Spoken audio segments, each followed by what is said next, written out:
Welcome to the 26th video in a Just In Case mini-series that's sponsored by Quality and Equality Consultancy firm in Oxford, United Kingdom. We call it Just In Case because just in case you want to be refreshed of your memory about some topics, just in case you want to learn something new, just in case you like to revisit a concept or not. Today we are joined by Dr. Yabome, Gilpin-Jackson, amazing, dynamic, brilliant scholar practitioner in the field of human resource and organization development, uh, based in Vancouver, Canada. There are too many awards that Yabome has received that actually demonstrate that she is not only a rising talent in the field, but she is on her way to become that guru in the field. For example, she got the OD Network's Emerging Practitioner Award. She got the International African Women of the Year. She got the very prestigious Harry Jerome Professional Excellence Award and in Canada. And then she also named an Institute for Social Innovation Scholar for her published research and her post-trauma kind of work. So I think not just because she has received so many awards, she's really a brilliant thinker in the field. So today we are having her share with us a theory that she has developed called the gray zone change, which is an approach to really help people to engage with and support transformational change. And according to her, which is undefined and unknowable.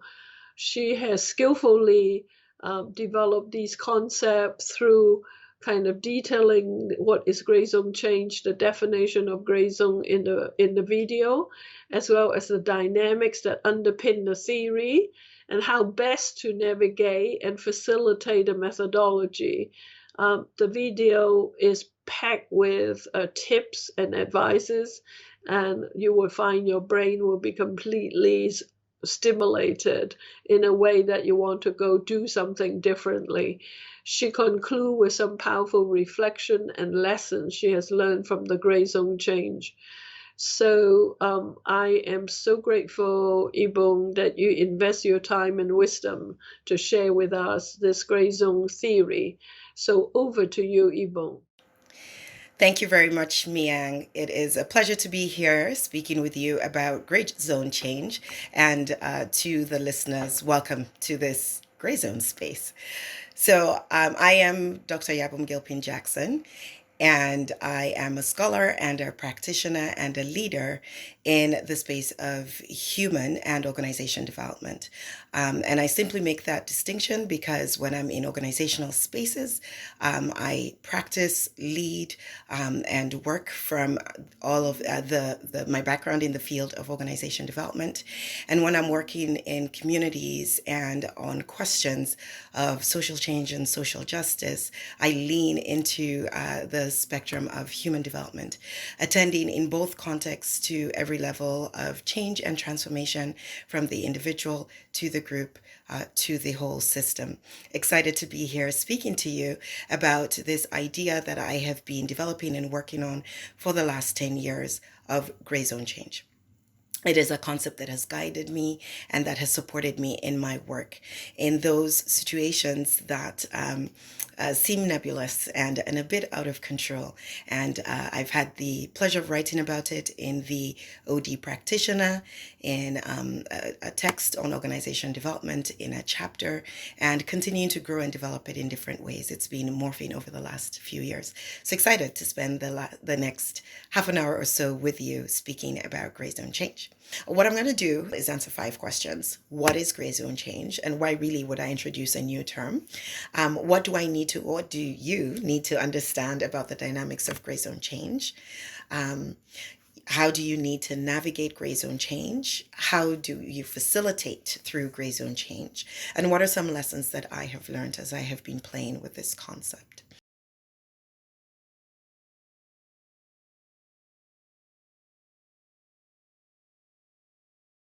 I have been defining gray zone change as the space in between an existing system, system A, and an emerging or envisioned one, system B, that is undefined and unknowable. And I really want to invite you to lean with me right now into this concept of unknowable. Because I think for me, that's the biggest distinction of why I use gray zone change to encapsulate the transformational changes and all the context around it that I get the privilege of working in. It's transitional space. It's space where you have glimpses and signals of the future, and we're not there yet. Just think about this moment in time that we're in history. That's what gray zone change is. And it requires that transformation in the way people think, work, and behave. As I mentioned before, there are plenty of questions. There are no clear answers. There are new things to consider regularly, the things we've anticipated and the unanticipated. The end goal and or the solutions to get there are unknown, again, leaning into that unknowable. So it doesn't mean we completely don't have to have an end in sight. But for me, it's become more, what's the ultimate purpose? Let's set some goals. Let's see how we do towards those. And we may change them along the way. And that's kind of that conversation that I have very early on with those leaders and sponsors and clients. Processes in progress are emergent, as I mentioned, many people involved, and people, again, in the world of systems, agents in the system could be individuals, they could be groups, they could be communities, they could be subgroups. So it's just whatever unit of people are involved who need to be part of this change journey. And you know what? There's moments where everything feels chaotic. Those are sort of the 8 criteria I have set to describe gray zone change. Now, you might say, okay, why not just use the terms that we've been throwing out there? VUCA, volatile, uncertain, complex, and ambiguous environments.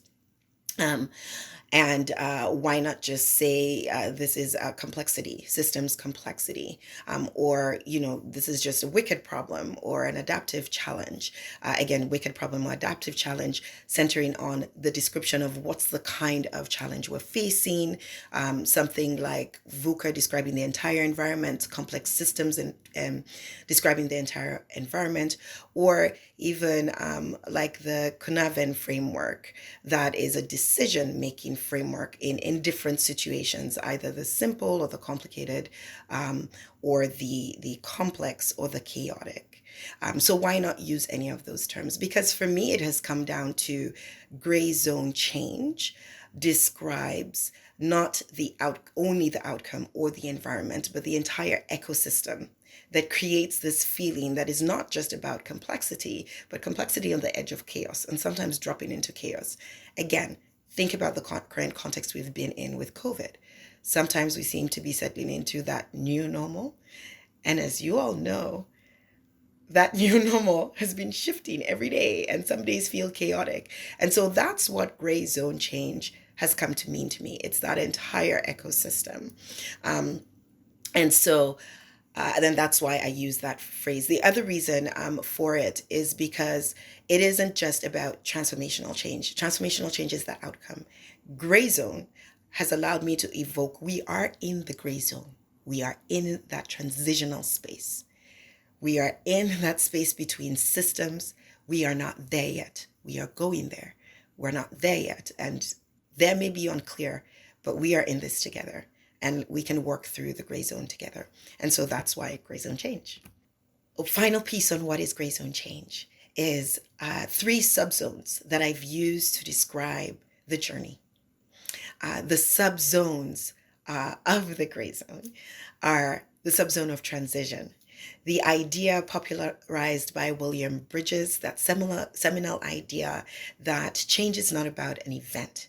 It is about the psychological process that we each have to go through to make it from A to B. The second one is learning and synthesis, and you could say learning and unlearning. So again, the gray zone requires us to be in that constant state of learning and relearning, which of course creates constant dissonance and anxiety and that experience of moving between, oh, I feel like I'm getting my feet, I'm moving towards conscious competence and mastery, and oh, now I feel like a novice again, and oh my goodness, I don't know what I'm doing. And finally, this idea of group of systems development. So it has become very clear to me, and again, our world around anti-Black racism is a good example of this idea of the whole system has to move and develop. So one thing that I have heard a lot is this idea from other friends and colleagues and humans about the awakening, the consciousness they're experiencing to this issue. And then there's people like me who have lived with it a long time.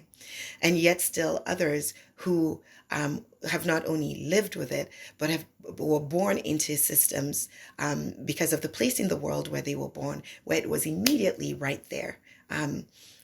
In their face from day one, from the moment they were born, and have had to live with it. And so because we've been at these different stages of development and understanding of the impacts and implications of systems of racism, we have not been growing together. We have not been developing together. And suddenly there's this moment where there's even acknowledgement of groups of our society awakening to what this means for them, and therefore their behavior in the world, as well as impact on others. And then others wondering, okay, how do I navigate when I feel like maybe this seems simpler for me? I'm further down the gray zone because I've been living with it and I've been experiencing it. And what I can say to you is that racism needs to stop because it has human impacts on all of us. But we need to do that together now. And that feels like in this era, this is an opportunity for us to do that. So ultimately, gray zone change invites us to embrace emergence. I love that phrase.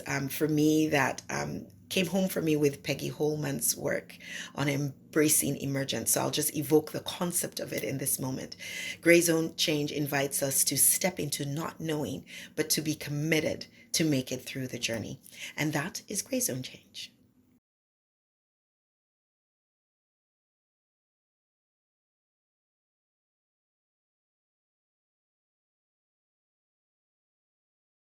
There are three things about the gray zone of change that you ought to be aware of, consider, and be working with. One is systems dynamics. The other one is the psychodynamics. And then the third one is group dynamics. So we'll start with systems. And that's the idea that in complex adaptive systems, we are no longer in a context where we are only paying attention to open systems and open systems theory, where you have the system in place. And again, system is that whole that you're working on influencing and supporting in all its interconnected parts. Well, in complex adaptive systems, we're looking at the idea that there are many agents, as I said earlier. They are semi-autonomous, and yet they're interdependent. So anything that happens in one part of the system impacts another part of the system. And what is unique about complex adaptive systems is this idea that we are all systems and subsystems networked, and we self-organize. So in a lot of ways, I like to remind people, units across the system, agents across the system, people, groups don't need to wait for permission.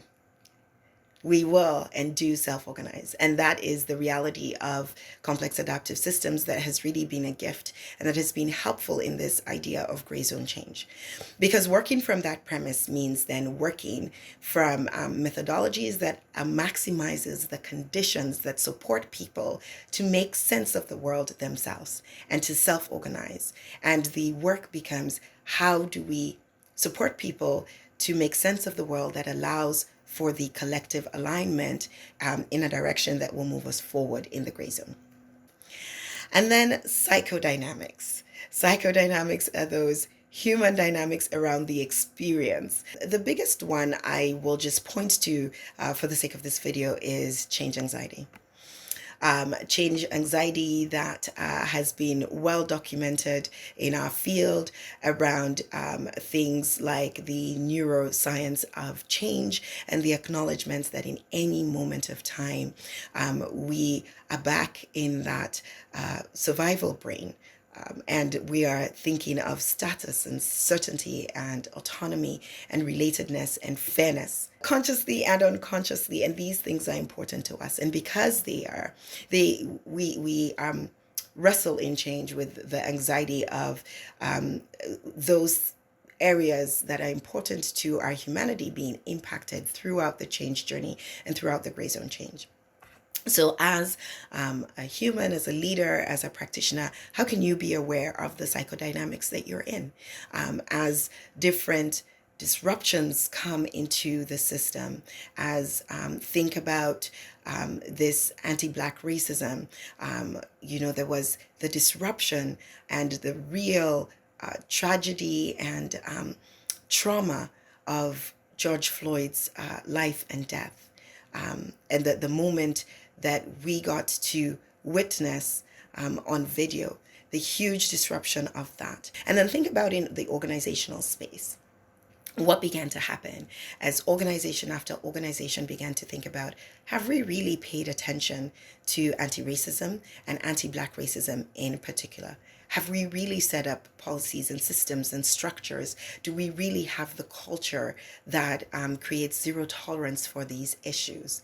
And then navigating those questions, because none of them have easy answers, navigating them together. Well, then think about the psychodynamics that created for the different groups involved. The anxiety around, what does this mean for me? What does this mean about the conversations I need to have or not have? What does this mean about how careful I need to be with what I'm saying? What about my status if I've been in the dominant group considered a person of privilege versus people who are pointing to the fact that they have not experienced equity and equality? What does that mean for me? And those are the dynamics that we're swimming in when we're in gray zone change. And then, of course, there's group dynamics and classic group theory. And for this, I go way back to Beyond's work and the idea of the unconscious dimensions of group life and the dysfunctions that can happen around dependency.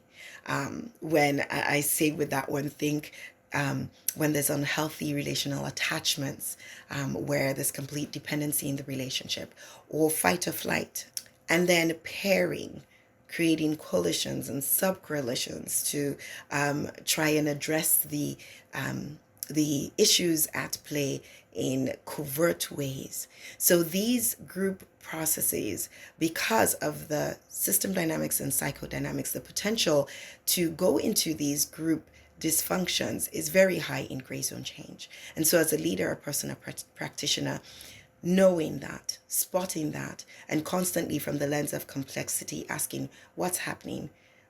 I notice us beginning to pair. I notice us beginning to move into behaviors of fight or flight.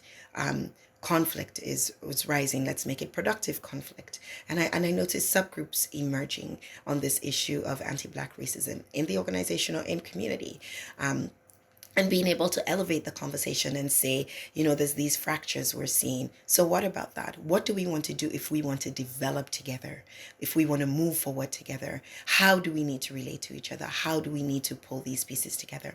What I want to point to as well with group dynamics is if it is persistent and unaddressed in the context of the gray zone change in particular, but in general, it can create a fourth dimension and dysfunction in group life.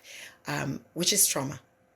And Earl Hooper is a writer that has been speaking about this and has proposed adding it to Beyond's dimensions of group dysfunction. And organizational trauma has not been picked up in popular consciousness as much as I believe it should. And the trauma impacts of these dynamics when they're not attended to. And I believe that's the moment we're in with racism and anti-Black racism. So then the question becomes, how do we engage from a trauma-informed lens to start to heal? And what does it look like now for us to move forward together in this gray zone? And so that is the dynamics of the gray zone.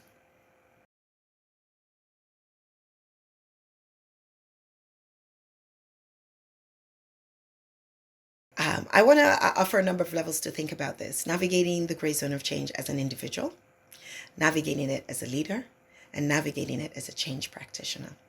So as an individual, there's many ways and places we could go with this, but what I want to put at the center is self-care. So for all the reasons I just described with the dynamics of gray zone change, self-care is at the center of navigating the gray zone. Now that means different things to different people, so I'm going to hold back from proposing prescriptions here on self-care. But fundamentally, it's this awareness of the impacts on you as an individual, being aware of what's going on for you, being aware of when that anxiety is rising up, and being aware of what works for you to get a grip as much as is possible on that anxiety. For the purposes of setting it aside, not aside, but setting it to the side and figuring out, okay, what needs to happen next in this gray zone to keep moving me forward. Because of course, the issue with anxiety is that it gets in the way of our capacity to think and even to feel from that affective and a non-cognitive place, to feel our way forward with clarity. It gets in the way. And so that practice of being able to set anxiety to the side, recognize it, set it to the side, let it sail, as I say. And while it's sailing and you're observing it, thinking from the perspective of complex adaptive systems and human systems dynamics, which is particularly the practitioner group around complexity that I align with, figuring out what's my next wise action. What is my next wise action? So individual self-care. At the level of leader, transformational leadership is king and queen and the most important way I have found to engage through gray zone change. And again, what does transformational leadership mean without all the technicality and all the research? Simply that ability to influence from the space of what I'll go with Robert Quinn's description from an article in, I believe, 1999 of the logic of attraction. That idea that because I am modeling the very way that I believe we need to be successful as a leader, that I am attracting and influencing people to join in that. Remember that self-organizing nature of complex adaptive systems. So the more I can create the attractions that allow people to congregate, make sense together, and move forward, the better as a leader. And that also comes with, rather than controlling the process, creating the conditions for that coming together, self-organizing, and shared visioning, if you will, to happen. That shared alignment to purpose is the fundamental role of a transformational leader and the transformational leadership qualities required in the gray zone of change. And finally, change practitioners, and I'll just spend a few more minutes on this one. What does it mean to navigate this space? It means a number of things. I believe the change practitioner in gray zone change has possibly the hardest job, and I don't want to create sort of hierarchy here, but as hard and sometimes a harder job at navigating the change as the formal leaders with the accountability to make the hard decisions and move through gray zone change. And I say that because as change practitioners, you are also working through all three levels. You are navigating it at the level of self, at the level of a leader, because when you're in the change practitioner role, you bring leadership by influence. You bring leadership by the subject matter and process expertise. When people around you in this gray zone change are in anxiety, it's easy to turn and look at that change practitioner and say, hey, guide us, show us, what are we to do next? And so you're holding that leader role, informal leader role, and change agent role, and influence role. And of course, that's your job description, so to speak. However, there's also you in it, and having the skills not just to influence and, hold people mutually and accountable, and allowing them the space to self-organize and self-determine their way forward through those anxieties, but also to provide the structures and the processes and the ways for them to navigate through a change journey that also makes sense to them and allows them, from the perspective of process, to be settled in that anxiety as well. And so you're navigating it as the level of self, at the level of a leader, and at the level of a change practitioner. Three things about the change practitioner domain of navigating gray zone change. The mindsets and skill sets required are those of the dialogic organization development mindset, which comes with the ambidexterity, as I call it, of masterful dialogic OD consulting. And finally, the seminal idea in organization development of self as instrument.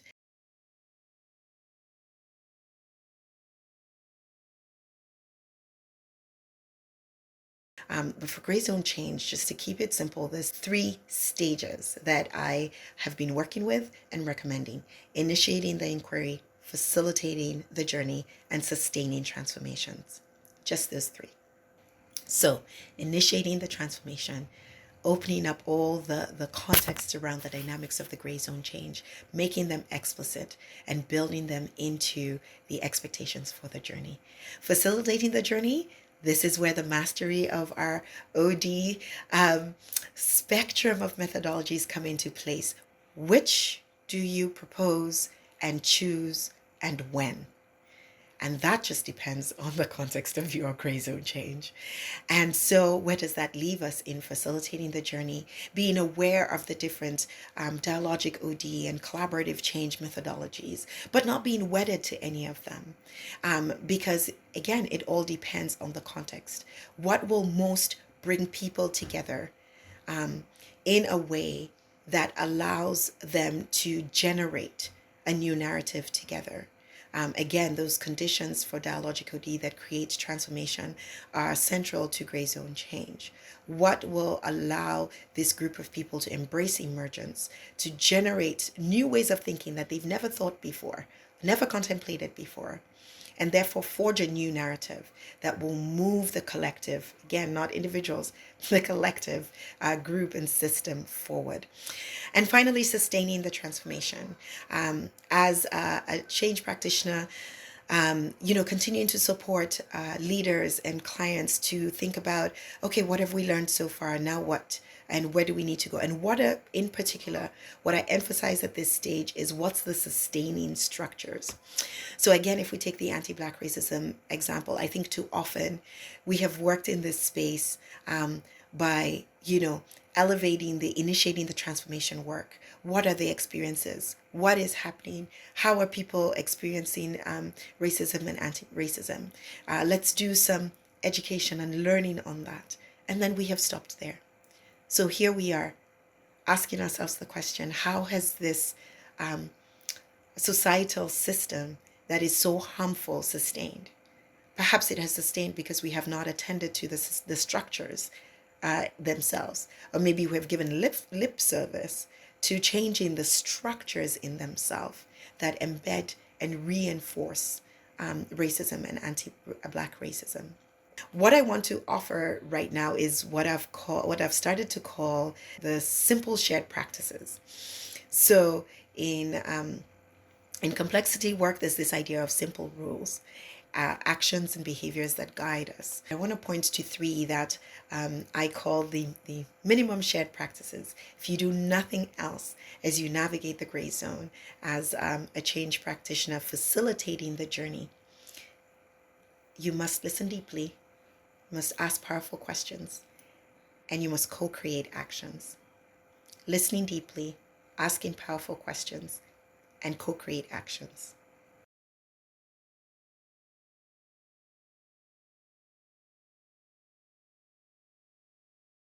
Here are some observations from my 10 years of research and praxis in gray zone change. We are in transitional space. Effective change and transition is less about diagnostic and or dialogic methodologies. It's more about the mindset, that dialogic OD social construction mindset and orientation to the world of change. Our diagnostic and traditional structures have not gone away, and they will not. We are humans. We do not work well with anxiety. Structure helps us. What I have learned through the journey of working in gray zone change is leaning into structure from that place of complex adaptive systems and human dynamics. What's the container? What will help us? What's the structure? What's the process? What's the roadmap that will give us enough clarity so that we can navigate the complexity and the chaos in a meaningful way that moves us forward? So therefore, those skill sets for navigating are required. That is primary in these times. Practitioner leadership and system readiness matter. Again, if you look at where we are now in the world around racism, anti-racism, and anti-Black racism, all the questions we are facing have been here.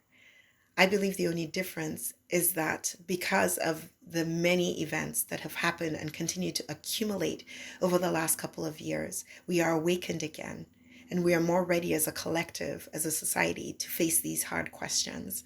And it's a moment that I really hope and pray that we do not let go of, and that we lean into the hard work that's required in this gray zone change, that we will continually listen, ask hard questions, and co-create the actions needed together so that our children and their children inherit a better world in our organizations, but also in our society. The big question, my question that I continue to navigate in these times is how do we accelerate building the transformational change capacities and practices required of all of us in this transitional space? How do we accelerate building this comfort with not knowing? I firmly believe we cannot move forward without developing the comfort of not knowing and the ability to embrace emergence in the world as we know it today. And so those are some of the lessons and the things that I am holding on to in the gray zone change. There's other things I have learned. I call them mind the gray. Mind the gray. And I won't break these down. If you're interested in these ideas, a quick literature review or search will help you look at them. And again, the guidebook speaks a bit more about them. And so I added a zone to the gray zone change, a subzone to the gray zone change, and that's the zone of possibility and courage. And remembering that with all these complex dynamics, it's easy to get discouraged. But everything I do is part of the butterfly effect. And therefore, the gray zone includes a subzone of possibility and courage, because without it, we might give up. But I don't believe this is the time to give up. And so one of the things in the Gray Zone Change workbook is a journal invitation to explore what courage is required of you. What narrative do you want for yourself a year from now, in the future? What first steps might you take to get there? What support might you need? Remember that self-care, central, and therefore asking what support might you need? And the invitation in that exercise is to reach out to a trusted partner, a colleague, a community of learning, to be in that conversation with them and to share the results of your journaling and to hear from them, because remember our social constructed nature. And in so doing, we learn, we unlearn, and we move together as a group. So thank you for being in this space of Gray Zone Change with me today. On behalf of everyone, thank you, Yabome, for taking us through this journey about gray zone change. Your combination of the theoretical insights and the practice implication of gray zone change is so elegantly, intricately weaved together.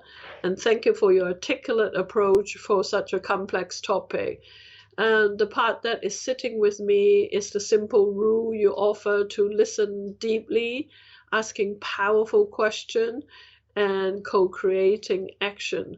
I am very grateful to you, Yabome, for taking your time to share. And for the viewer, if you'd like to contact Yabome to continue this conversation, her email along with her biography and links to many, many relevant resources are being described at the end of the video. A big thank you to the viewer and Yabome. So please stay safe and stay well.